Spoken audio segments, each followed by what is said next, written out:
But what has it been like to see the nightlife scene / like the EDM scene grow in Manhattan and Brooklyn? You know, it was such an incredible up and down in New York. I remember when I just started, parking in Manhattan was not possible. You couldn't park. It didn't matter. Wednesday, Thursday, it was just no parking anywhere. Mm-hmm. It was alive at all times. And, you know, I can't remember at what point it went up and down. You know, after September 11th, there was some downswing for sure.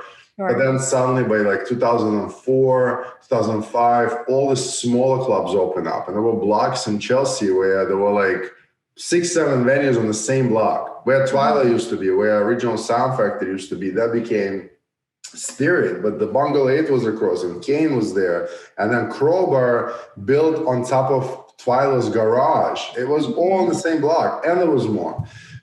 So, you know, we went from nowhere to park to kind of empty-ish to like back again.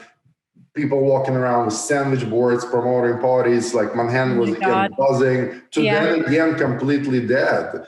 And there was more hip-hop, tables, VIPs, than electronic music. And we used to have a lot of clubs in Manhattan, in New York. Right. And then just everything disappeared. And Pacha literally stayed as the only dance club that was consistent.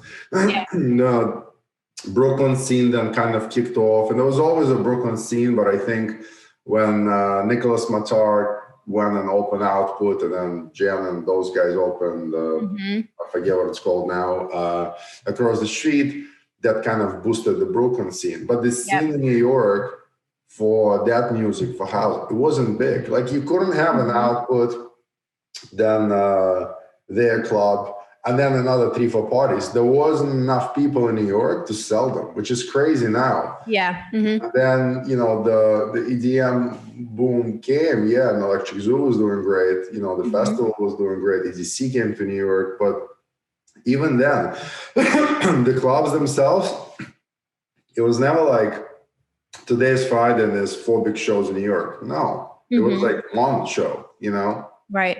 So the club scene wasn't catching up to the trend.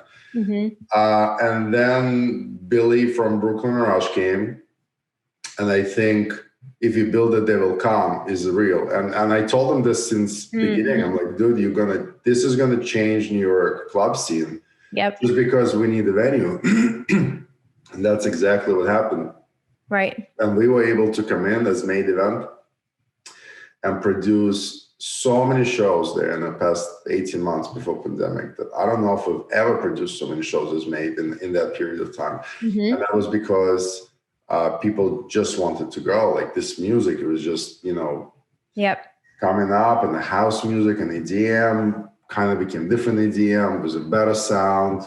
And yet, you know, right pre-pandemic, New York got to be in the best place I've seen it in terms of electronic music and nightlife since those glory days that probably ended in the very end of the 90s, you know?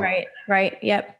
And I think New York was ready to have multiple venues and have them all sold out and finally be in a place where like, hey, there's 7 shows on Friday and they all are doing well. And that's what we've been waiting for. So this wasn't a very timely.